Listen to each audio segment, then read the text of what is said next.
afternoon, everyone. It gives me great pleasure to welcome you all here today to this beautiful surroundings of the engine works.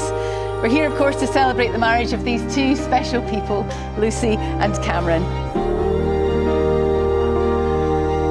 Luck has nothing to do with us. We made a promise a long time ago to choose each other every day, and that is what we have done. Today I marry my best friend, the one I've laughed and cried with, one I choose to spend my life with. My very pleasant duty to declare you are now legally married, and I pronounce you husband and wife.